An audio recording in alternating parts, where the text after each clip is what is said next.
Tarak'izay efa mahazatra antsika isaky ny alakamisy dia mandray vahiny sampana fampahalalam-baovao amin'ny tiala ity vahintsika izao ala izao Ramatoa Lalatina Rakotondrazafy izy dia isan'ireo kandida mirotsaka ho vidiana ben'ny tanàna eto Antananarivo renivohitra mpanao gazety mpamakafaka politika ihany koa izy miarabanao tonga soa atao anatin'ny fotoana fampahalalam-baovao. Miaraba ny fetra dia miaraba antsika mpijery sy mpieno any tokantrano any na amin'izay toerana azahoanao anty fandarana jefitra eto amin'ny fahitalavitra vivaty dia mankasitraka na mpiatrano. Mandeha mivantana amin'ny onjam-peo valo amby sivifolo teboka valo ihany koa moa ny fampahalalam-baovao manontolo izao ala izao sy ny adifitra izay arahantsika ihany koa iresana momba ny lafin'ny politika ny resaka communal vahintsika faharoa Andriamatoa Bernard Ravelonjato izay efa solombamoaka ny Madagasikara voafita amin'ny distrikany Miaranarivo mpikambana ihany koa anatin'ny vondrona politika malagasy miara-miainga miarabanao tompoko tonga soa anatin'ny fampahalalam-baovao. Dia miaraba ny tompona ndraikitra ato amin'ny viva ary koa dia miaraba ny zay rehetra manaraka an'izao fandarana ataontsika izao dia misaotra anareo izay nanasanay amin'izao fandarana izao. Araka nefa natsidiko teo ny resaka communal ny tena ifantohany adefitra ho ataontsika izao alina izao andro vitsy izay no ny farana tanteraka ny fandraisana ny ato taratasy firotsaka hovidiana ho an'ireo izay maniry ny rotsaka hovidiana ben'ny tanàna sy mpanolotsaina ny tanàna manerana ny nosy ary andro vitsy ihany koa izay no namoaka ny lisitra vonjamaika ny avy amin'ny OVEC izay nandray ny ato taratasy firotsaka hovidiana ireo kandida zany avy hatrany dia totika ato amin'ny Lalatina Rakotondrazafy satria ianao isan'ny kandida nyrotsaka hovidiana nabetsaka ireo atao hoe tsikera nisy ny amin'ny hoe tsy fahatomombanany ty fikarakarana ny fifidianana communal ty ary ianao tao amin'ny onjam-peo izay misy anao isan'ny tena nitsikera mafy mihitsy hoe be dia be ny tsy tomombana amin'ity fifidianana ity be dia be ny tsy fanarahan-dalàna ianao nefa nanapa-kevitra ny rotsaka hovidiana ben'ny tanàna ihany eto Antananarivo renivohitra tsy somary hoe mifanohitra ve ny resaka ataonao tao amin'ny onjam-peo sy izao fanapa-kevitra ny raisinao irotsaka hovidiana ben'ny tanàna izao. Ia, misaotra amin'ny fanontaniana zava-dehibe amiko mihitsy fanontanianao izay fa mialohan'izay aloha miaraba ny Bernard Ravelonjato izay miaraka abanao anty adefitra ity dia mankasitraka nanaiky araka iadefitra eto amin'ity alina ity raha sitraka ao alohany amaliko an'izay fanontaniana izay te irary fiononana ho an'ny fianakavian'ireo malagasy mpiray-tanindrazana amintsika izay tratrana drame humain osika amin'ny teny vahiny zany hoe tratrana loza goavana be tany anosy be tany tena ela ny ela fa tonga amina tranga izay tena tsy azony saina eritreretina zany hoe mpitsoponenana tahaka an'ireny mitranga amin'izao fotoana izao any Indonésie, Malaisie amin'izao fotoana izao tena zava-doza miainga avy any Birmanie tena everina hoe tsy takatry ny saina zany le fahoriana izay mahazo an'ilay malagasy matoa tonga hatramina fiverniaine manko eo ataony io na suicide mihitsy fa amin'ny teny mirary fiononana ho amin'ny fianakaviana moniaine dia mirary fankairezana ihany koa an'ireo izay rescapé na velona tao anatin'iny tranga iny manaitra ny sain'ny tompona andraikitra aloha voalohany indrindra satria gagako fanidina teny asabotsina mehana ny filohan'ny republika tsy niteny nandraimbava aza mikasika an'iny drame humain iny tena tragika nefa tena zava-doza misy ihany zany amiko tsy fandraisana andraikitra mikasika an'izay zany amin'iny fa tsy zay moa ny adevitsika fa hoy ianao hoe contradictoire na mifanohitra ny fanapa-kevitra izay ny raisy ny lalatsiana satria marina mihitsy hoe zako tena nisany tsikera ary mbola mitsikera mbola hoetiko eo fa mbola maro ny zavatra hitako hoe tena tafahoatra ny mety zany ataony fitondram-panjakana fa zao ny anazavako anazy hoe ary efa nyteneniko tamikabariko io tamin'iza nanapa-kevitra zany ny latsaka hovidiana teo amin'ny Carleton teo anosy izao ny fanontaniako ary mbola veriko amin'ny rehetra ihany ka avelatsika ary ve anao zay daniny kibony le fitondram-panjakana raha tsy manao manko ianao ety avela mitazana miara-mahita angatsika amin'izao fotoana izao fa betsaka ny tsikery betsaka ny fanakianany betsaka ny zavatra nambara tamin'ny fitondram-panjakany fa tsy mieno ry zareo ka ao anatiny ianao manana sehatra afaka miady kokoa satria manana ilay ataontsika amin'ny teny vahiny hoe légitimité afaka miteny satria candidate moa zany mazava ho azy zay ny voalohany ary ny faharoa dia izao zareo zao tena mikalabona amin'ny tsy fanarahan-dalàna amin'ny endriny maro samihafa satria avelantsika izy anao an'izay ka adidiny io hoe aleo irotsaka iteny amin'ilay vahoaka malagasy hoe tsy tokony avelantsika manao an'izay tsony le fitondram-panjakana ary zay le niteneniko teo hoe le opinion publique manko mila terina ary raha tsy misy olona zany manaitra le opinion publique tahaka an'izay hoe e oly retsy aleo ty rotsahana antsehatra mihitsy aleo ty hidiranao anatiny fa raha tsy tafiditra ao anatiny ianao araka le teny olona hoe vazavaza fotsiny eo amin'ny radio ao hoe menomenona fotsiny eo dia zay fa inona ny atao hoe adidy zany mirotsaka manaitra le opinion publique hoe izy zava-dozy ty zavatra hitrango ty ka andao tsika rehetra mifoazy zay no hoe atao hoe amaolo-pirenena zany mila an'izay karazana ohatrany hoe micautionné an'le tsy fanarahan-dalàna misy ihany nefa zay lalatiana fa mialohan'ny amalinao an'izay hitodika kely ato andriamatoa Bernard Ravelonjato nareo ao anatin'ny malagasy miara-miainga isan'ny mandrafitra ny lay antsoina hoe alliance ambodivona natsoina hoe armada izy taty arina somary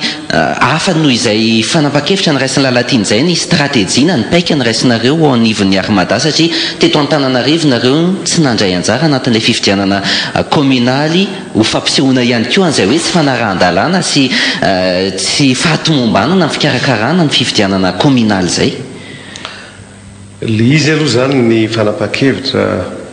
iny angamba ny avelako hoe tena ho an'le tompona andraikitra voalohany eo anatin'izay satria maromaro ny ataontsika hoe ny argument ao anatin'le izy zay mety mahakasika olona le izy mety mahakasika n'ilay vondrona ao anatin'le izy fa fiverako teny hoe ny za aloha tamin'ny taona 3 nanomboka nanao politika dia tamin'izay nanomboka nanao nandray anjara tamina fifidianana solomavambahoaka dia taorianan'izay dia nanoana zay namana mandray anjara amina fifidianana na filoham-pirenena na ny anivon'ny commune fa dia tsorika ihany koa dia mbola tsy nahita aloha fanomanana ohatran'izao ao anatin'le satria raha ohatra ianao zao mijery hoe misy ny convocation des électeurs ny encadrement juridique an'le processus électoral ao anatin'izay zany hoe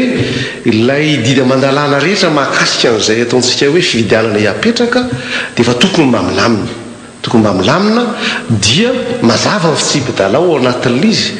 satria le didididy mpanjakana fampiarana na didy mpitonana zay atao ao anatin'izay reny zany ny tena fampiarana an'izy dia monsieur positionné par rapport an'izay zany zay olona pilasaka ho vidiana rehetra na ny antoko na ny olona ao anatina indépendant zay lalao eo amin'le sehatra eo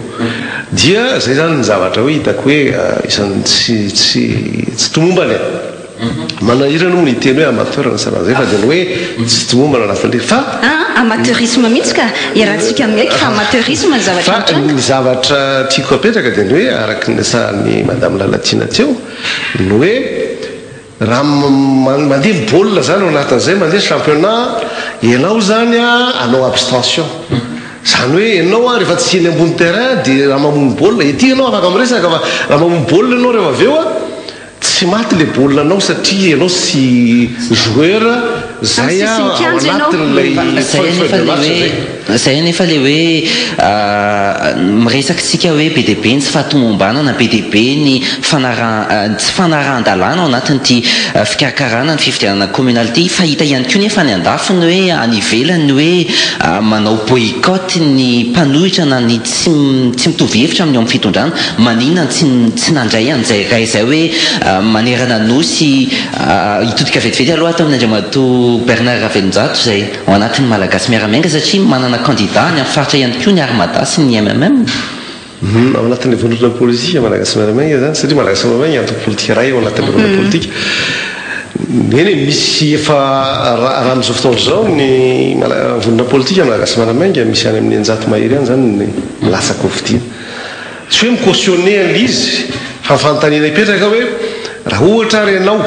tsy handray anjara kanefa miletika ihany foana koa le firenena dia ametsiny fotsiny ianao anatin'izay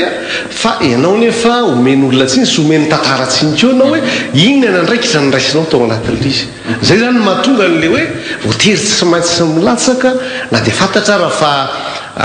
manahirana fantatra fa mety ibetsaka ny mety zavatra tsy tomombana sy teny hoe ao anatin'ny alabatsy mety hitrango zany satria amin'ny hampiasana ny prérogative de puissance publique dia mbola tsy ino moa zany resahanao tao hoe sabotsina mena fa talohan'izay dia any amin'ny toerana maro any indrindra tany aminay any any ambanivohitra any ny mpiasa-panjakana indrindra ny lehibe ny samparana-panjakana mandeha mitondra tomobily-panjakana nefa manamaamitarika na mandray anjara ao anatin'ilay sivana le primaire dikan'izay zany efa tsy ao anatin'l izy ka fantatra fa isy zay zavatra zay fa dia ohatrany hoe fandraisana andraikitra l izy mba hanavotana zay indrindra ny sakapiko zao fetra le izy tsy hoe micautionné zay manko le fantaninao teo kondikan'izay micautionné zany an'le processus électoral zay fahita fa tsy manjara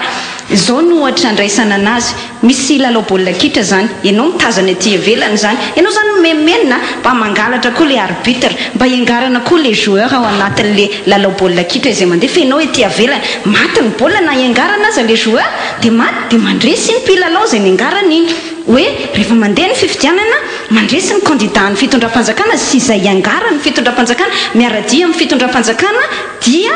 mandresy izy dia milentika foana nefa le firenena satria fantatsika tsara nge ny vokatr'izay avelantsika hoy zay le tengo teo anao zay daniny kibony zany dia rehefa lany eo izy lany fa ianao vahoaka na imenomenina fazato farivo azy aninona moa ianao satria ianao tsy nandray anjara sanction zany no tadiavinareo amin'ity indray mitoaka ity mazava be nge le izy fetrany aina raha ohatra ka tsy misy alabatany io tsy maintsy vote sanction tao anatiny heritaona sy tapany tsy nisy fahorinana ampikaikaika ny vahoaka mihoatra an'izao ho resantsika moa re izy fa andrasy vetivety any amalikely satria zao zany ny tena hitako hoe fototry le olana ao anatin'le izy ianao manko ny teny hoe ny any ivelany maninona misy parti politique izay manao boycott ny élection tokony ho azo natao nge zany teto amintsika fa ny tantarana naprofo tamintsika fa ny boycott teto amin'ity firenena ity tsy miconte satria le fitezana n'le opinion publique atsika raha ny ivelany zany boycott zany indrindra parti faran'izay matanjaka dia scandale goavana be zany ary honoraisy ny opinion publique izay hitsarana sahady an'ilay mpikarakara ny fifidianana sy ilay fitondram-panjakana raha ohatra hoe le fitondram-panjakana zany manana ny toko mandray anjara amin'le fifidianana fa eto amintsika ny boycott tsy mbola azon'le malagasy arak'izay maha boycott azay hoe expression anahevitra anankiray izay boycott izay fa ry boycott konareo ary tsy nandray anjarako an'le olana fa raha ohatra zany efa voabe zany hoe nobe azona tao anatiny izay le hoe fahatakarana an'le hoe lanjany boycott zay ny opinion publique malagasy azonao tao tsara hoe nanao boycott manerana ny nosy dia navela mianjanja teo le fitondram-panjakana fa zao navela mianjanja eo azy izy ho tohizany ngeny azy dia le firenetsika no miletika ihany zany hoe tena adidy mihitsy no manakana an'izay adidy manaka anazy miankarne iny lalatiana rakotondrazafy hiatrika an'ity fifidianana be ny tanàna eto any Tananarivo ity zany lalatiana rakotondrazafy araka ny fanambarany tao anatin'ny kabary izay nataoko ihany koa miankarne zavatra maro voalohany aloha miankarne an'le nyteneniko teo hoe tsy fanekena amin'izao barofo satria barofo ange zao zava-misy zao hoe an'izao antso zay ataon'ny fitondram-panjakana amin'ny endrika samihafa zao amin'ny anaran'ny candidat rehetra izay victime n'izany fa tsy hoe zalalatiana ihany fa zay candidat rehetra victime n'io zavatra ataon'ny fitondram-panjakana tsika nge eto Antananarivo fetrany ainy dia efa betsaka sady efa miazakazaka be ny teknôlôjia ny fifandraisana na teknôlôgie de l'information fa ny any amin'ny tany lavitra andrina any any mijaly ny candidat rehefa tsy miaraka amin'ny fanjakana tena mijaly dia miankarne le fanoherana an'izay lalatiana ray izay faharoa manarakarak' izany dia fanambarako zao zavatra mitranga zao no antony nanaovana ny tolona tamin'ny taona 2024 izany hoe tena mbola tsy vita izay tolona izay mila mifanometanana mila mifanantony satria tena miverina indray ilay dérive dictatoriale nitsanganana tamin'ny taona 2024 amin'izao endriny tena flagrante ositsika na mivandravandra izao dia hitenenako hoe mbola tsy vita ny tolona avy mitsangana indray fa mino afa mbola ao le afony izay tolona izay ho an'ny olom-pirenena rehetra mahatsapa hoe tandindomindosy tsika ity satria miverina le fomba fanao rehetra nidivana tamin'izay Andriamato Bernard Ravelonjato ianareo nyresanao teo manana candidat ny amin'ny faritra nyresantsika teo le hoe be dia be nefa tsy fanarahan-dalàna be dia be ny tsy fahatomombanana tsy matahotra ve nareo ny hoe resaka alabato na resanao kely teo ny tany amin'ny faritra misy anareo efa misy ny faneriterena nareo mpiasa mpanjakana sns reny le hita maso amin'ilay tsy fahatomombanana sy le fioaram-pefy ny fanjakana na ny antoka amin'ny fanjakana fa misy pitsopitsy maro ihany koa mety ho azy ny fanjakana sy ny antoka amin'ny fitondrana atao amin'ity fividianana communauté alohan'izay malika an'izay maloha dia zahay isan'ny anankiray ny joroana sy ataontsika hoe défi anankiray dia le hoe approche territoriale de développement zany hoe nandeha foantsika tamin'ny fampandrosoana zany dia hoe mijery le macroéconomique dia nefa ny malagasy ary amin'le fokotany fokon'olona sy lay any amin'ny fototrany any azy ny tena iangany ary any ny fototra anankiray zay ahafahana mampandroso ary zay resy lahatra fa hoe le territoire mena sehatra be deaibe any nampandrosoana andray anjara anosika ibooste otsika ny fampandrosoana Madagasikara ao anatin'le izy ka ny fividianana communal ohatr' zao dia ao anatin'le fividianana élection territoriale dikan'izay zany manao développement local ianao anatin'le izy rehefa tsy mandeha ty ambony aty mafarafaratsy mba misy mandeha aloha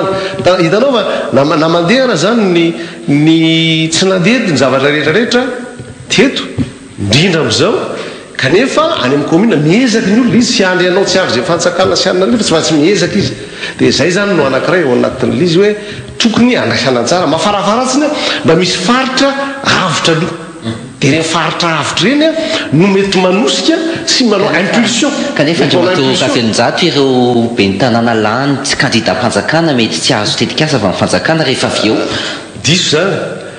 zany na ihany koa mety hivadika tamin'izany anao député voalohany koa GLM dia niry velona teo député faharoa mbola GLM ny ina moa tizy teo ny Aremany teo tamin'ny andro ny Ngaravalomana dintimany teo fa zao mbola afaka mirehare hoe antany amin'nisy anay zany betsaka mitetikasa vita io zany arakaraky ny capacité an'le olona zay zany ray ary ny faharoa anatin'le izy raha andro fanjakana foana koa ianao dia dikan'izay tsy andeha tsy maintsy mitady ianao hoe inona ny fomba ary ny bailleur de fonds sy ny projet reky mitady an'le hoe aizany tany male mandrenam-pangady any zany izy no andeha ka rehefa mampiseho an'le dynamisme ianao mampiseho anao fa sako hoe tena anao an'le fampandrosoana dia amin'izay fotoana zay ny diso tamin'izany fotoana zany eo mandeha ny propagande hoe zay zanakidady dia io mansain'le olona hoe milahatra eo ny anao dia fa firy ianao fa zara iandry an'io isan'ny miandry eo fa tsy iandry an'io ihany fa raha miandry an'io dia dikan'izay tsy andeha anatin'io ka raha ihany fanjakana fotsiny dia tsy hampandroso ianao anatin'izay zavatra zay ary le fanjakana tadio sara fa fanjakana zay nisy ane zay nanao an'izay rehetrarehetra miongana daoly zay sikapazay fe za mba te ampatsiahy hoe leson'ny tantara nge fa niainana teto zay marina ny tenin'ny Bernard Avelonjato leson'ny tantara fotsiny nge raha ohatra ka manana mpitondra tonga saina isika na conscient an'izay dia hoe tadidio tsara zany foana manko ny ampitahorana hoe tsy azo vola avy amin'ny fanjakana satria tsy mitovy hevitra amin'ny fanjakana tsy candidat mpanjakana tsy candidat ny antoka eo amin'ny fitondrana dia tsy azo fanampiana zay foana ny ampirorona zany an'le olo-pirenena sy le mpifidy za te ametraka ohatran'izao hoe azadinonany fetraniainy fa tao anatin'ny tantara dia ny raha antsika rehetra nahita fa izay mpitondra nanao an'izay dia nomeny vahoaka lesony dia mametraka fantaniana zany amin'ny fitondram-panjakana vonina iverina amin'izany ve le fitondram-panjakana raha izay manko no izy dia mazava fa tsy hampandroso nge zany le fitondram-panjakana fa hitady antso zay hitazona seza ary anao kajikajy politika machiavélika isan-karazany fa raha ohatra le fitondram-panjakana tena te hampandroso droit nge zany subvention sy fanampiana avy amin'ny fanjakana foibe zany tsy hoe zavatra faveur izany ka iangaveny hoe mba mingavy reo omeo hoe zo zany zoan'ny olo-pirenena rehetra fa tsy hoe no ny hevitra politika n'le vahoaka dia sazina le vahoaka ny tantara na mpianatra sy ny tsara an'izay mikohatra fotsiny ianao rehefa manana sens d'initiative ianao anatin'izay manana sens d'innovation anao ohatra zao memeko anao hoe zahay na député na maire atao anatin'le niaraka aminay dia niandro fanjakana le olona tery fa zay montenay ny dossier zany nanao ny plan communal de développement zay ihany manao azy tsy andray zay fanjakana ao anatin'izay zay vorinay mba defanao table ronde zay ao anatin'le izy ny ary mbola miandry miato nefa nitady amin'ny olona hoe izan'olona tao dikan'izay ianao zany ambonin'izay resaka rehetra mifandraiky amin'izay resaka resantsika rehetra izay koa raha tsy diso a niteraka adivitra be le lalàna momba ny fitsinjaram-pahefana zay ianareo isany tsy afa-po ihany koa tanatin'io lalàna mifeny fitsinjaram-pahefana io nefa io zao no ifehan'le commune zay ho avy manaraka eo ahoana no ioarana an'izay nareo mbola sa niditra ao anatin'le fifidianana communaly nefa lalàna momba fitsinjaram-pahefana iny be dia be ntsika iraina tao anatiny ny communal na ny vola miditra ho an'le commune ary betsaka noho ntsikerana azy io tsy ahafahana tena mitondra le fampandrosoana eny anivon'ny fototra zay tadiavina ihany koa amiko aloha ny ohatrany hoe ny adidiny be ny tanàny ambony izay hoe vola sy fanampiana avy amin'ny fitondram-panjakana izay ny tenenin'ny Bernard Avelonjato teo le izy dia hoe ianao amabe ny tanànanao mila mikofokofoka ihany koa zay zany moa tsy mbola hoe ilaza an'izay satria tsy fampelezakevitra zao fa za miteny zavatra ohatran'izao fetrany aina izahay zany sy ny ekipako nandinika ny budget ny commune eto Antananarivo renivohitra io boky be ohatran'izany fa tena nydonianay any Cyprien ny ary nanokananay journée bloquée nandritra ny 3 andro hoe inona ny mahatonga tsika bloqué eto Antananarivo renivohitra nefa manana fidiram-bola tahaka an'izao fa raha io vola ao anatin'ny commune fotsiny tsara tantana zany hoe tsy misy ny kolikoly tsy misy ny miodina makary tsy misy ny famenoana poche sy ny détournement isan-karazany afitanao zavatra io za tsy miteny hoe vitanao daholo ny zavatra rehetrarehetra fa zay amin'izay nitakiana hoe atrezany capacité de négociation any be ny tanàna anankiray hitady an'izay famatsim-bola izay raha iandra ny lalàna mifeny fitsinjaram-pahefana io ianao ny raisina ozy ny fitenenana satria tsika malala nge fa kely de kely ny vola natokana ho an'io fa za te ametraka an'izay foana hoe ny fitondram-panjakana ve ray aman-dreny dia hipetraka eo amin'izay toerana maray aman-dreny an'izay ve ny fitondram-panjakana sa anao zanaky kala hafa zay manko le adevitra hipetraka zany dia mbola averiko foana satria zava-dehibe zay mino ahako fefa misy éveil na conscience citoyenne amin'izao tsika miteny zao ka tsy anaiky an'izany ary alala ny tokony andraikitra ho raisiny ny vahoaka raha ohatra ka sazina mitrangan-javatra tahaka an'izany le izy ane zao amin'jery commune anao zao anatin'le commune anatina région anankiray za sy teny région administrative fa région agroécologique io zay ako anatin'le izy zany hoe ao anatina zone préférentielle io na anatina zone mety ho lasa zone d'investissement raha ijery an'izay zao anao tsy voatery hoe avy amina antoko anankiray daholo eny no lany eo lehibe ny tanàna kanefa le projet satria rehefa atao le projet dia ao anatina région anankiray zany lizy mety région agroécologique io zay zany hoe mety hitambarana région na hoe ampahana région anatin'ny an'le zay dia dikan'izay ianao dia efa mibénéficienao zany ao anatiny olo ary tadidio fa ny olona zay mitarika an'le projet zany dia mba hiréussira koa izy satria napetraka izy ao anatin'le izy dikan'izay raha olona miandry fotsiny tsy andehany amin'io izy fa tsy maintsy hitady résultat dia any amin'izay olona zay mikofokofoka no alehany dia zay ny naralotona anatin'le izy iverantsika ao anatin'le ary le izy zarako ary izy miteny an'le hoe miandry le fanjakana dia amin'izay fotoana zay rehefa fifaninanana masina rehefa mifaninana anao anatin'le izy dia amin'izay fotoana zay dia hoe tavela ao zay olona tsy maintsy ary tsisy manampy zay tsy manampy ny tenany iverantsika anatin'le adiefitra mikasika ny fifidianana communal sy ny fikarakarana azy ity hatramin'ny alatsinainy teo zao mbola isan'ny adiefitra trano na dia efa ny farana ary lefa metrany antota taratasy fiarotsahako-fidiana efa azo lazaina zany hoe morosy le processus électoral mbola adiefitra foana nomba n'le voamieram-pirenena maleo tena misahana ny fifidianana nareo MMM miaraka amin'ny armadana ametraka proposition de loi tolo-dalàna hoe tokony apetraka amin'izay ty CEI na ny voamieram-pirenena maleo tena misahana ny fifidianana araka izay voalazana lalam-panorenana saingina emotra aloha le tolo-dalàna avy aminareo le senita nefa efa betsaka no mitsikerana azy tia koa hoe efa lany andro efa tsy atokisana ny fikarakarana ny senita izay no mbola environnement hiandry atsika ao anatin'ny fikarakarana ny fifidianana communaly ny azany satria tamin'ny fivoriana ara-potoana tamin'ny décembre iny nametrahana n'le proposition de loi ny lalam-pandrenana mametraka fa un mois zany hoe ny observation ataon'ny gouvernement dia anatin'ny un mois zany hoe voanititra zany ilay ina moa ty izy teo fivoriana ara-potoana ny volana mea dia tokony efa isan'ny ataontsika hoe resahana l izy ao anatin'ladinika zany io marina fa gouvernement mametraka amin'ny priorité ao anatin'le zany hoe nataontsy priorité zany zay indrindra manko ny adefonita raha zany tsy nataon'ny priorité mifanoloana azy zay le fipetraky l'izy itsika ny président de la république tany amin'ny comeza nametraka hoe promotion de la démocratie dia ao anatin'ny nisy ty ao ny PGE nametraka hoe promotion de la démocratie ity fifidianany ity isany anankiray zay anehoana n'le resaka démocratie dikan'izay raha ohatra ka tena hanao an'izay zany atao lara-pameny didikan'izay tokony hoe ahoana no anatsarana an'le lafiny fifidianana zay expression ny daolobe miainga avy any am'le vahoaka izy ny tokony fahefana nefa mpindrana dolo zay aby rehetra dikan'izay zany tokony natsaraina ary zay na tonga anay hoe mbola ry alavitra ry dia hoe tokony natao ilay fanoloana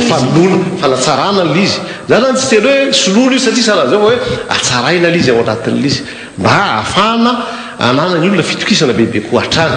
zay ne zany ny tena dikany dia kanefa tsy novana le izy raha be diabe ny fandikana lalàna zany ao anatin'izay mety ity fifidianany ity mihitsy no mety ho voalaza hoe tsy ho ara-dalàna ary mety ho antony hafahana manafona anazy le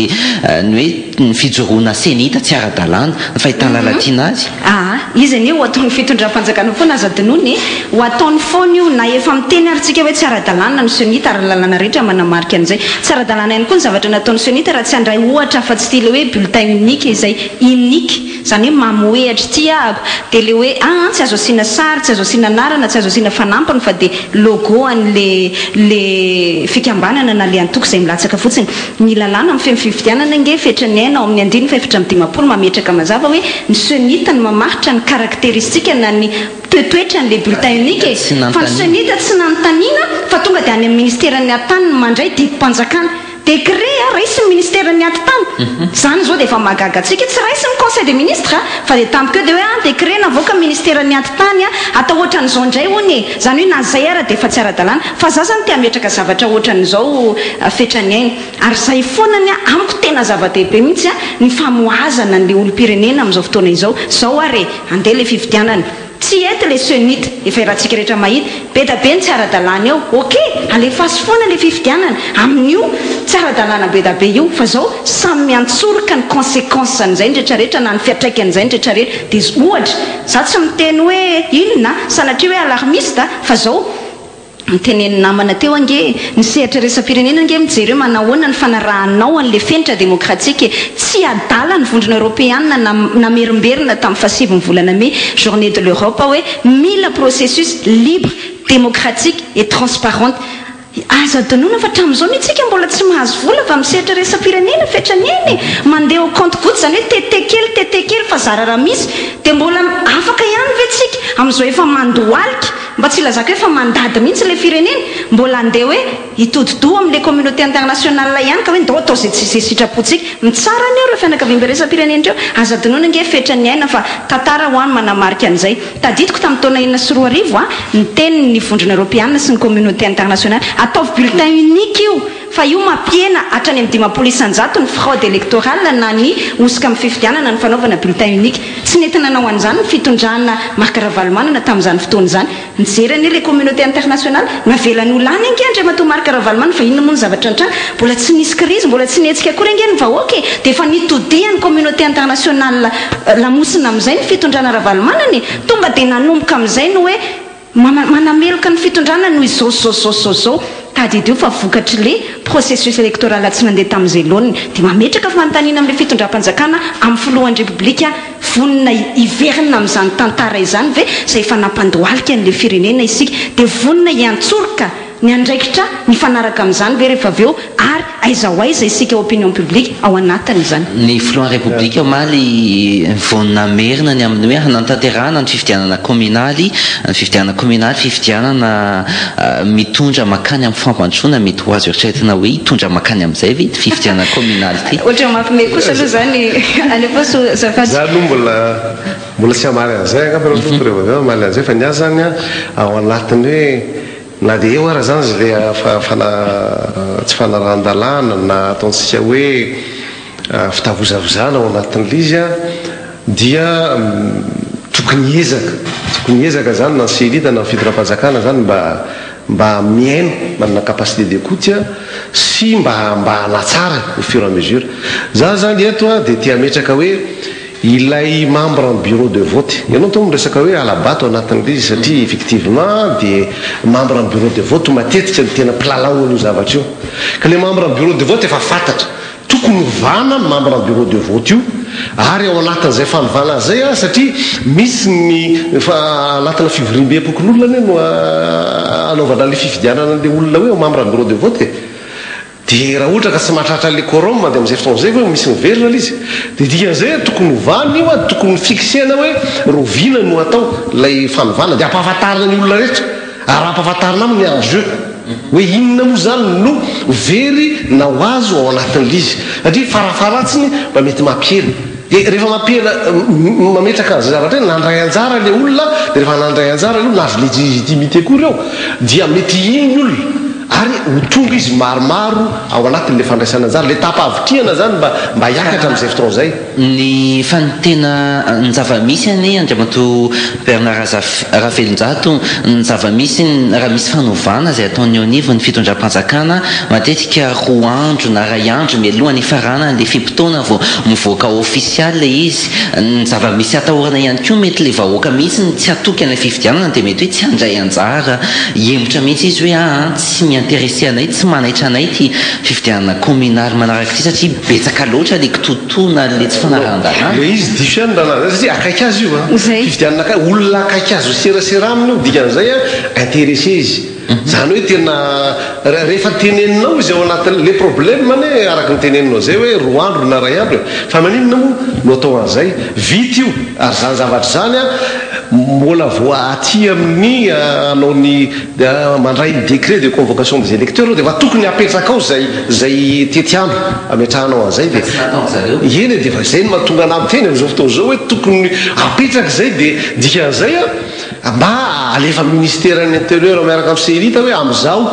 no mena ny consigne zany ny circulaire dia any miorganiser l'izy a dia atao fantatra amin'ny radio atao fantatra petadrindrina atao zay koa ny mampandray anjara ny olona ao anatin'la démocratie izy ny tompo fahefana dia ampandraisana anjara izy a tena ho tompon-draharaha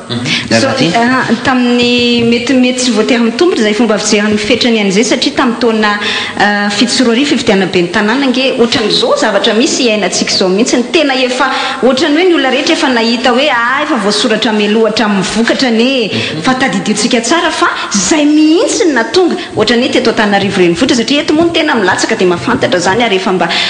elany lomanosana teo amin'ny politika zany efa mba manomboka mahatsapa hoe manahoana les comportements ny opinion publique tadidio tsara fa tamin'ny taona fitsoroariva nge nindrohitra ny fity ny olona nefa talohan'ny taona fitsoroariva raha natsikaritra isika nisy fifidianana présidentielle aveo nisy fifidianana législative anticipée tamin'ny andro ny Marc Ravalomanana niena foana ny taux de participation na ny taham-pandraisana anjara ny mpifidy fa rehefa tonga le communal le municipal tamin'ny taona farany taona fitsoroariva nirohitra ny fidy ny olona satria zay mihitsy le tiany le olona aseho ary zay itenenako hoe fa matotra ny mpifidy eto Antananarivo renivohitra aloha farafaratsiny fa za mino fa tsy ambaka an'izany any amin'ny faritany any efa naseho an'le vahoaka zany hoe zay tsy manaiky an'izay ka ao anatin'le zavatra tsy ara-dalàna indrindra natonga an'le vahoaka nydrohitra hoe aseho anay fa tsy mahasakana anay aneo ny safidinay izay resaka tsy ara-dalàna ataon'ny fitondram-panjakana izay fa le izy tena mila vakiana bantsilana tena hitako hoe adidy mamaky bantsilana ny zavatra tsy hoe indresanareo tao anatin'ny vaovao teo iny nge fetrany aina zava-dozy so atsika manko dia mieritreritra hoe mandeha ho azy fotsiny le izy fa ohatrany hoe ny filohan'ny république mandeha manao fampelezan-kevitra izy mihitsy no mitarika ny fampelezan-kevitra efa ela ozy nareo izy no mitarika ny fampelezan-kevitra ny HVM fa ny zava-doza dia ity le mpianatra avoaka exploité ny eo amin'ny lafiny politika zany trangan-javatra zany hitako hoe mila vakiana bantsilana raha tsy mahalala an'izany manko le olo-pirenena dia adsony tokony ampafantatra an'izany hoe ka le olo-pirenena nge tsy nalala zay ambonin'ny tany fa maro be le tranga zany zay za zany dia ametraka mihitsy hoe tricherie daholo zany na ohatrany hoe sandoka daholo zany ny ampiainana an'le vahoaka malagasy amin'izao fotoana zao tampoka ianao anaty filan-kevitra ministra dia misy hoe andeha tokana lalakely 1 dia anao projet lalakely 2 indray ny fitondram-panjakana gaga ianao ministera-panjakana no manao an'izany ka kanefa tokony andraikitry ny commune voalohany antoko HVM zay tokony ho andraikitry ny commune zany projet lalakely ary tamin'ny tetezamita nge projet lalakely koa fa tsy maintsy apetraka zay fetranena fa nytiako tenena hoe be loatra zany le zava aiza ve anao fetranena de t-shirt HVM no hitanao maraina Tondrariva ao anatin'ny fahita lavim-panjakana zay logo ampiasainy le antoko-panjakana any anatin'ny fifidianana dia io ny aseho amin'ny fahita lavitra dia io ny zarainy dia io foana no aseho maraina Tondrariva efa propagande nge zany fetraneny dia raha ohatraohatran'izay araka ny teniny Ravelonjady Bernard teo ataovy mitovy ary le fitsipy-dalao e avelao izara t-shirt daholo teny izao manomboka izao ny olon-drehetrarehetra avelao ampafantatra ny logo any daholo aza asiana campagne électorale 10 andro zany ary no aza ohatrany tiako avadika indray le fantaniana hoe sao dia tsika kosa no mahita hoe tsy mety le fikarakarana ny fifidianana na betsaka ny fandikan-dalàna fa ny zava-misy marina ary tena marina mandeha araka ny tokony ho izy ary tena manaraka mipitsipitsy ny araka ny lalàna mihitsy ny zava-misy sao dia le fomba fijerintsika na izay mpanao gazety na ianareo mpanao politika no tsy mety kosa fa hoe mahita mainty foana amin'izay ataony eo anivo ny fitondram-panjakana fa fantaniana ray fotsiny apetrako ary ara-dalàna ve ny hoe manao haute intensité de main d'œuvre ny fitondram-panjakana na IMO zay volam-panjakana dia ampanaovana t-shirt HVM le olona manao IMO ary mpiasa-panjakana takantany Morondava farany teo zao zaraina t-shirt HVM mampiasa panjakana anao IMO anadio plage dia zaraina vola ihany koa volam-panjakana mazava ho azy izy moa no teny antsika fa tsy volam-panjakana le satria tompona ndraiky panjakana no mampanao ary mpiasa panjakana no mpanaovana an'le IMO ara-dalàna ary ve zany zay fotsiny fantany apetratsika manko satria ozy anao sao dia hafa ny fomba fijery marina tokoa hoe sao dia ny fomba fijery ny tena ny diso anatin'le fa tsy sotra fotsiny antany normal raha ve raha volam-panjakana no ampiasainy ny antoko-panjakana fa raha izay maninona moa zahiny tsy mba manana zo omeo volam-panjakana koa izay mpanaovana IMO fa vitanay folo iny avy zato eny lavitra noho ny eo ataon'ny fitondram-panjakana io azy andriamatoperina le izy ane izy moa zany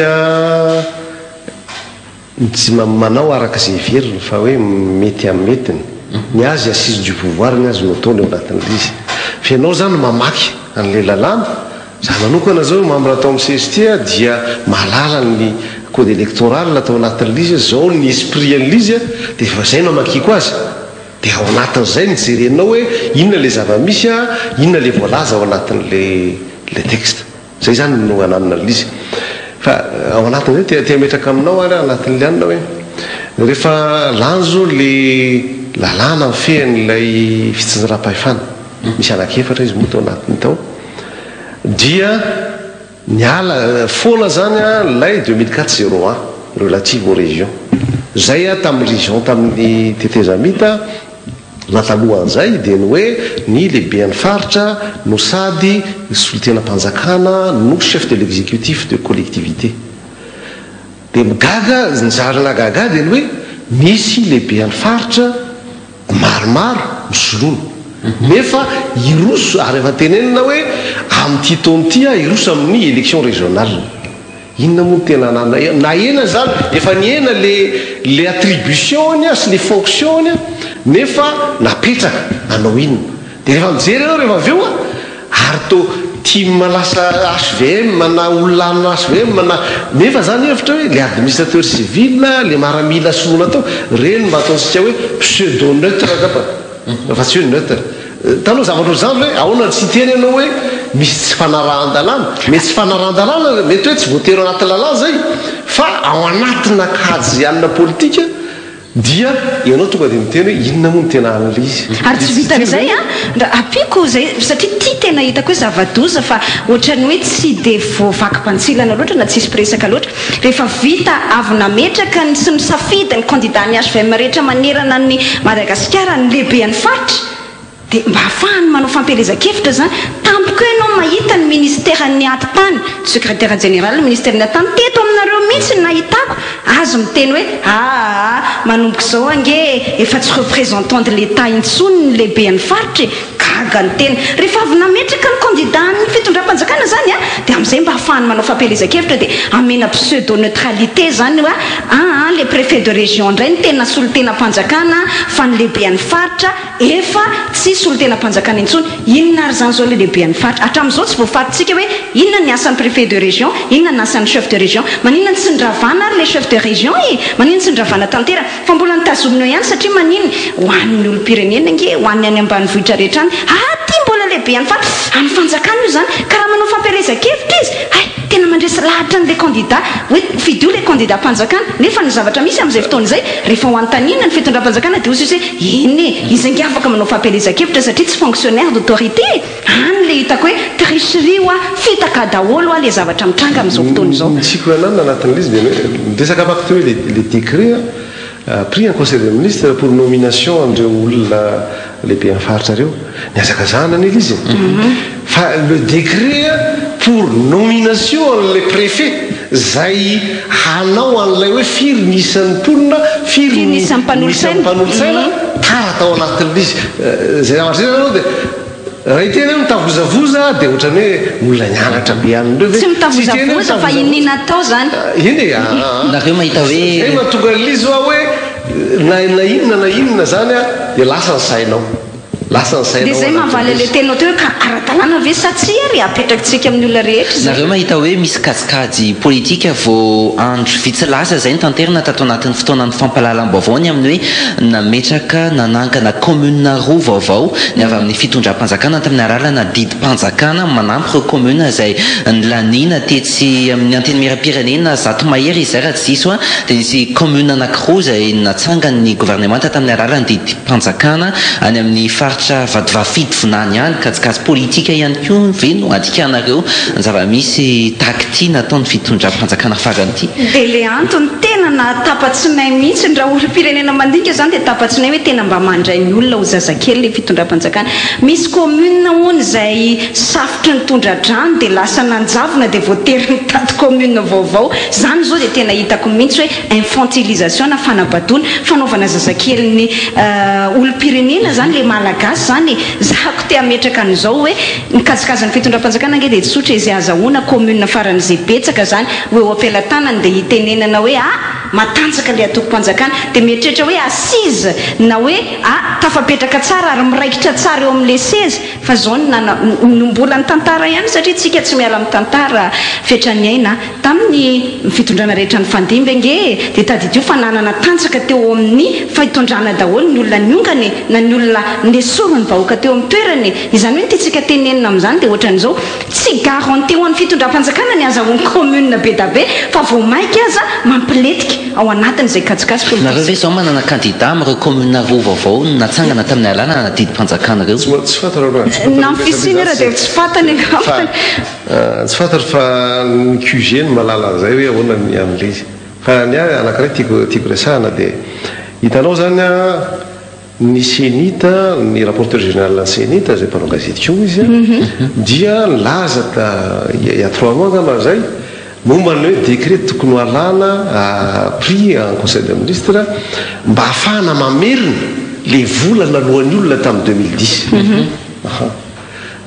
dia hatramin'izao nefa mbola tsy vita lizy azonao kanefa zany ny olona sahirana le pouvoir d'achat le olona say mba te handray anjara izy raha tamin'izany izy nefa niomana dia le volana zany tsy naverinao satria tsy niraisina nefa le chef de région na angakany anao nanalizy tao za naheno fa ny avant projet de décret momba an'izay efa nalefa ny sénita tany amin'ny gouvernement na ministère intérieur moa zany izy miprésente projet de décret ny avant projet de décret avant projet moa zany anatin'le alina ny tiako apetraka aminao dia ny hoe hita zao fa tena sahirana le olona atao anatin'ny fanomanana satria miena ny fahefahavidiny olona ao anatin'le izy kanefa dia tsy nataonao fantanina mipetraka zany na olona tsotra fotsiny dia niteny hoe satria ve tsy misy candidat zany tamin'izany dia dikan'izay tsy raha rahina sa le olona nanao tao satria tamin'izany ny olona noefa niomana adivonina n'ilay anjara dia avy eo tao nataonao ankilabao zavatra zany mahatonga hoe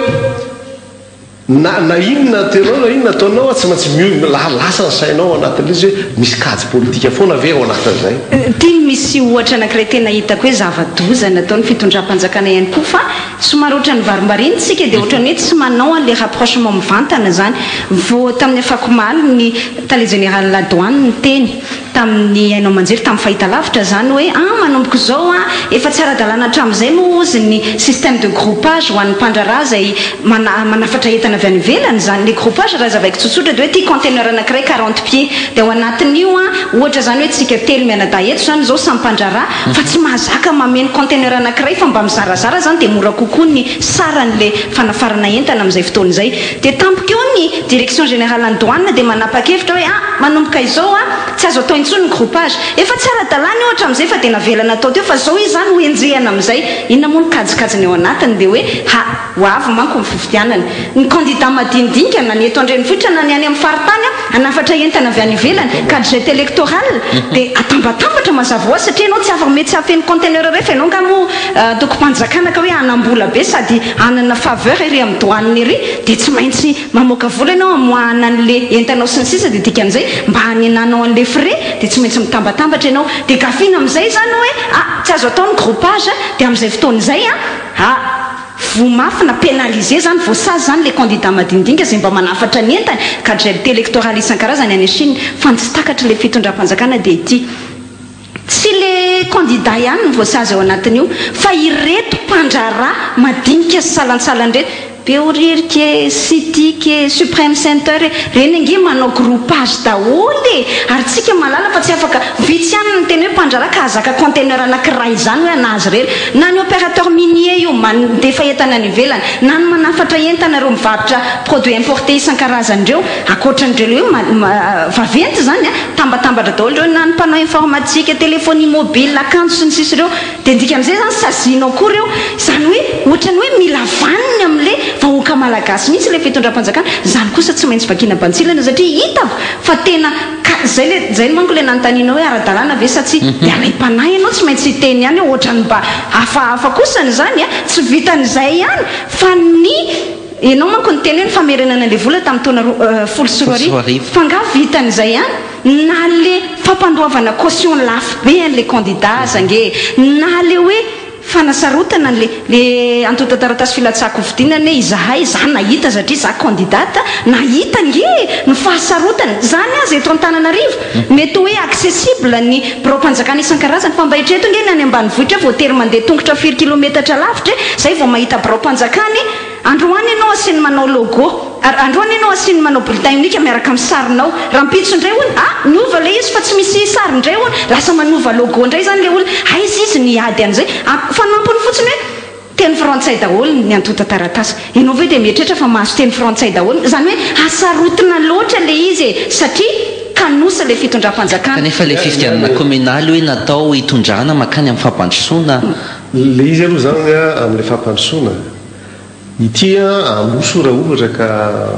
mahavoky le fitondram-panjakana inona tiako resahana le any amin'ny commune ny ilalao hoe akoatran'izay subvention ataonao dia ilalao izy nytiako ilalao rasahako dia dian'izay hitadiny fomba rehetra izy zany mba hampandrosoana ka le fomba rehetra ny fanjakana tsy maintsy mametraka ny vola zany hoe misy projet maromaro ao anatin'lisy zay anankiray dia ao anatin'le projet maromaro reny zany samy miady eo amin'izay ary eo tsy misy hoe ty candidat mpanjakana rehefa tonga eo fa io ve mahay mitatana ve io vonina ny tatana ve eo zay zany anankiray fa ny faharoa koa dia zao ny fahafahana mametraka n'ilay chef de région ao anatin'ny famolavolana sy ny fanaovana ny arbitrage ny programme d'investissement public satria amin'izao fotoana zao tokony manana reo le collectivité reo zany tokony anana bebe kokoa raha tena anao décentralisation dia hoe ampitomboy volonté politique ampitomboy ny vola makany amin'ny collectivité ary ny fanapa-kevitra maître d'ouvrage izy zany tompon-draha raha ao nivon'le toerana izy dia ny fanapa-kevitra zany anazy malala anazy io fa tsy ny hoe le service déconcentré na le ministère nomeno vola be dia be dia ireny manao ny passation de marché dia izy no mifidy hoe tia no ataoko zay tsy miconsulte an'le olona ka rehefa mipetraka dolo zay le fitsipidala hoe mena sedra ary mena hasiny ilay collectivité ary tsy andro mena hasiny ko anao fa tsy maintsy miady manana ny hasiny ko anatin'izay a dia amin'izay fotoan'izay afaka mitaky hoe zao ny programanay samy mahay manamboatra ny programany le olona ny olona mibabiny tena malaliny avesana sy fombitondrana azy dia izy mahita hoe ty ary ny anay ny ataonay hoe défi ho atao anatin'le izy a dia amin'izay fotoan'izay alao samy milanao ao fa zao ny fitondram-panjakana manana problème ny sa madame Lalatina atao dia hoe mitete le vola dia mitete le vola dia ataovy ara le performance an'io zany anao ampitomboy mba ahafahanay tobaka le vola dia ao anatin'izay amin'izay zany no avelao amin'izay hoe ny collectivité manao araka ny an'ny collectivité ao anatin'izy ary ny fitondram-panjakana ka zay atao any amin'ny collectivité dia tokony anjara dia alao izy nanao azy dia mandroso efa manomboka olona manao an'io fa olona mampandroso an'io manomboka mamaraparasika fa ny adievitra inanivo ny fiarahamonina na ihany koa anatin'ny tambazotra tserasera rehefa mamaky ianao dia mahita sy maheno ny amin'ny hoe ny fifidianana zay natrehan'ny olona hatramin'izay na ny fifidianana farany teo a nandiso fanantenana ny olona amin'ny ankapobeny betsaka ihany koa ny olona amin'izao fotoan'izao ny hoe matahotra sao dia mbola ho diso fanantenana amin'ity fifidianana communal ity ohatra ny lasa adina fifandritana eo amin'ny sampanao politika ilay fifidianana communal zay resahana sy vedibedesina hoe fifidianana natao ahafahana mirosy makany amin'ny fambadisoana ny commune zay misy ny tena na ny tanàna zay misy ny tena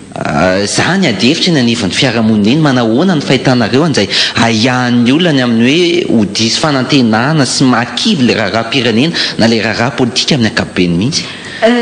zao manko ny zavatra misy fetrany aina ny tena marina zany io fifidianana io dia hoe io no mamarana nle ataontsika hoe processus électoral zany tena hoe ialana élection de fin de crise osika na fataperan'ny crise eto amin'ny firenena dia ohatrany hoe tao anatin'ny tondrozotra dia hoe tsy maintsy atao zany fifidianana communal na fifidianana municipal na hoe fifidianana ben'ny tanàna zany tsy maintsy atao dia miazaka zany io zavatra io zany satria manatena le fitondram-panjakana hoe io zany no azahoana vola ka fa iaraha mahita fa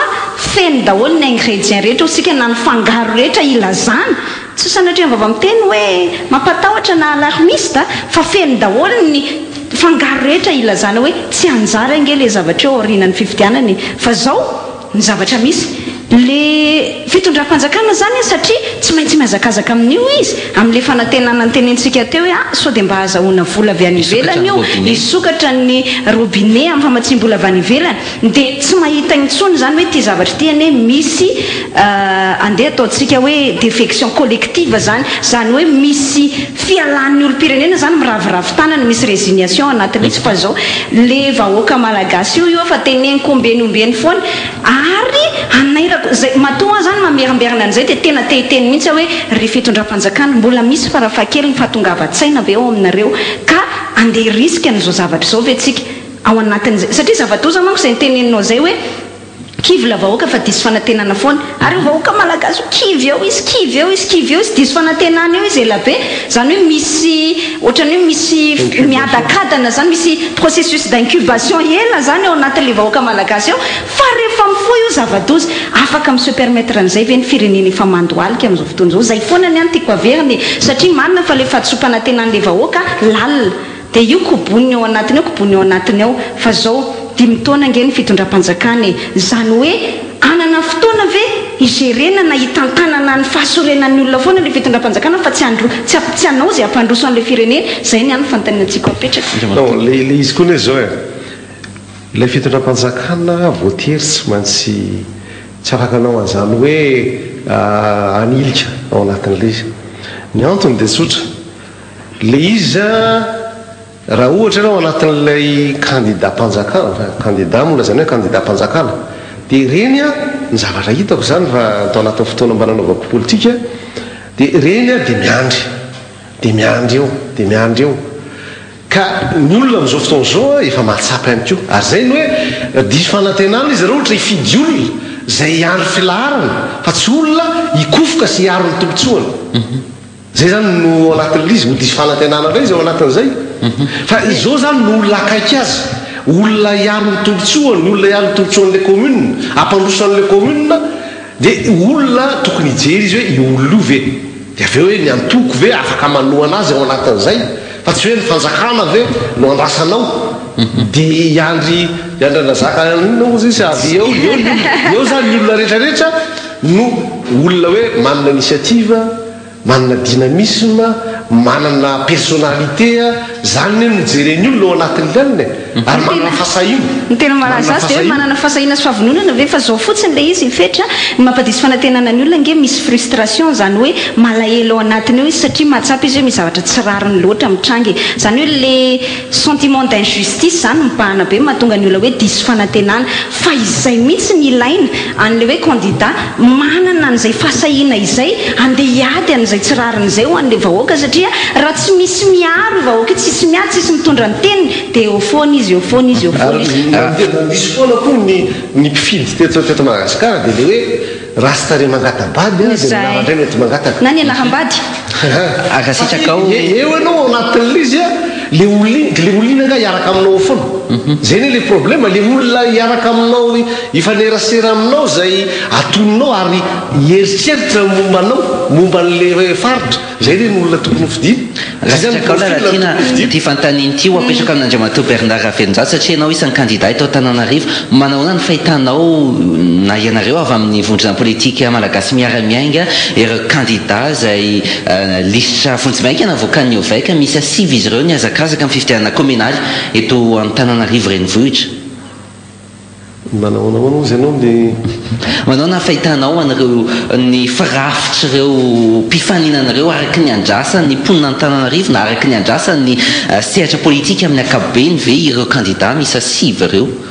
eny za avy amiarinarivo fa mipetraka teto nanomboka ta 1969 dika zay eto zany tena hoe le izy zany miankina amin'ny hoe capacité de négociation any amin'ny anina rehetra miankina zany mahita an'izy hoe misy fahavononany Antananarivo enjeu be mihitsy amin'ny resaka politique ary zay nisan'ny fahitany mpandinika raha politika aminazy hoe nahatonga an'le fiemorana foana tao anatiny fikarakarana le fifidianana communaly no Antananarivo mbola enjeu politique be dia tsy maintsy mitady ny fitondram-panjakana hoe ahoana ny fomba hitantanana na Antananarivo na iza ny candidat hoentiny eto Antananarivo zay no mahatonga le fanontaniana hoe manao ahoana ny fahitanao misy candidat milaza manohana candidat ray ny fitondram-panjakana eto Antananarivo ny antoko ny fitondram-panjakana fa tsy hoe ny antoko eo amin'ny fitondrana eny izy zany tsy maintsy hitadiny hoe ina fomba ahafahany malamafy orona ny an'le izy fa dia anjaran'ny mponina Antananarivo mifidaka Antananarivo no misafidy hoe tena aro marina ve ny tombotsoana Antananarivo ao anatin'izay ary le olona misy zavatra ny ainantsika teto tamin'ny fotoanandro ny hoe ngarajoelona ohatra ny sairanina nisy fotoana satria tamin'ny andro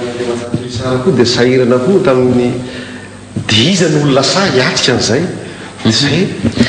lalatiana ity fantandiny ity mitotrika aminao manokana satria isany apetraky ny olona anatin'ny tambazotra serasera ny fampalalam-baovao ny sampana fampalalam-baovao ny Viva Radio izay manana page Facebook mifanerasera amintsika mpijery sy mpiaino isan'ny fantanina mipetraky ty ary tena manetikitika ny olona ny amin'ny hoe lalatiana Rakotondraza fe candidat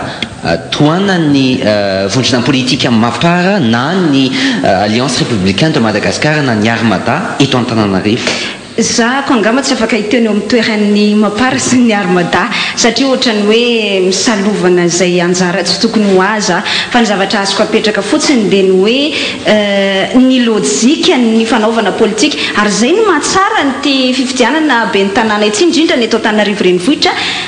afahantsika zany mametraka satria io ny edivana hatramin'izay hoe aleo mba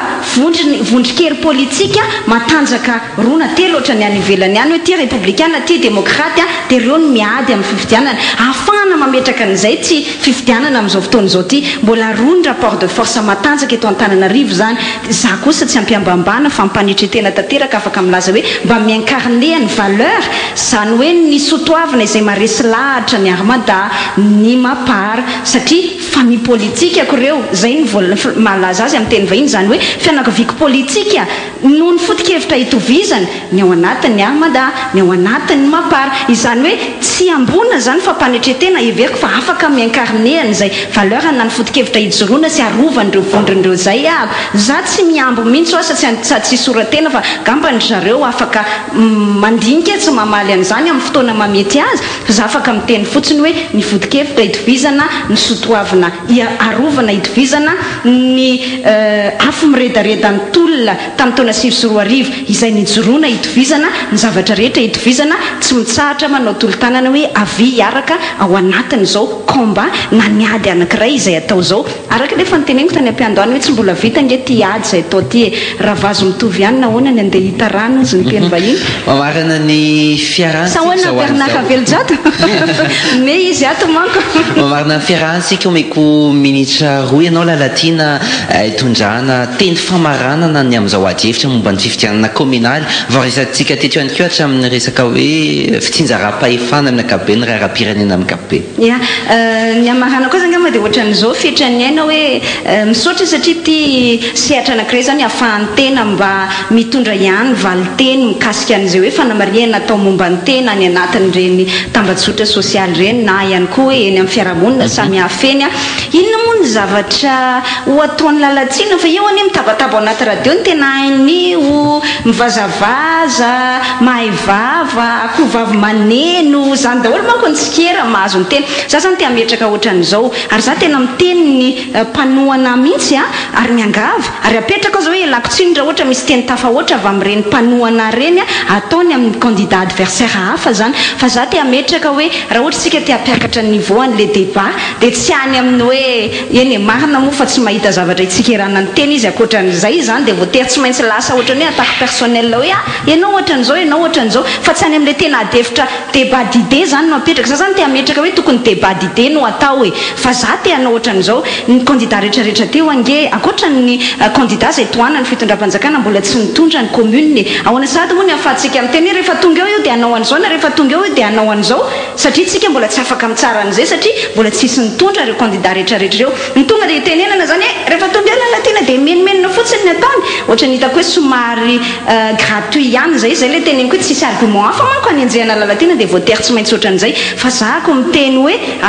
ny tokony hijerena ny candidat tsirairay avy ny background ny foto-kevitra zay ny joroany ny hoe avaizany ny pohirany inona ny fitezana sy ny fanabeazana ara-politika izay nananany manahoana ny lomanosany sy ny omanany teo amin'ny sehatra politika nandritra ny vanim-potoana lava zany rehetrarehetra izany tokony hijerena zany ampiakarana n'izay niveau an'le débat na hoe ny lentan'le adevitra izay fa mamenatra antsika raha mirehefarehefa amin'ny tany ary averiko hoe za lalatsiana dia mialatsiny amin'ny anaran'ireo mpanoana raha ohatra misy tafa ohatra ny tenitenena na ohatran'izany na ny anatin'ny adevitra amin'ny tambajotra sosialy ihany na amin'ny ndavanandro eny ihany koa na any anaty onjam-peo sy ny sisa za zany te amerina hoe tsy mahatsara antsika izay tsy mahatsara antsika rehetra fa tsy hoe zako tsy mahatsara antsika rehetra izay fomba fiadikevitra izay fa andao le hevitra no hiadivana andao atao débat d'idée le izy mifototra amin'le hoe ity foto-kevitra ty principe ty valeur ty programme indrindrandrindra rehefa tonga izay fampelezakevitra izay dia mankasitraka antsika eto amin'ny viva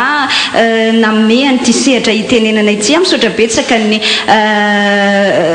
solombavam-bahoaka Bernard Velonjato nitondra n'izay adevitra izay niaraka teto tamin'ity androany ity fa everiko fa nalianantsika tany atokantrano tany ohatra moa misy teny tsy vohevitra sy ny sisa ilana tsiny fa ao anatin'izay adevitra izay mety mandeha ihany zay rehetrarehetra izay fa everiko fa mba nahafahantsika rehetra ny sintona lesona ary indrindraindrindra mandanjalanja n'izao zava-misy sarotra be iainan'ny firenena izao zay resatresaka izay dia mankasitraka ny viva mankasitraka mpieny sy mpijery rehetra satria ny lalatiana rakondrazafy andramatoa Bernard Velonjato ny teny hoentinao amaranana sy amitinana resakintsika zao aly zao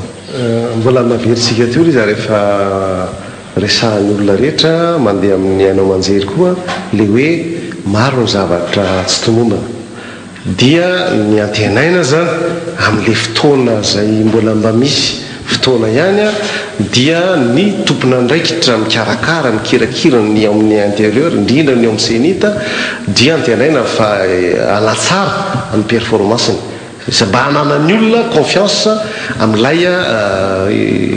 fividianana zay ataontsika ty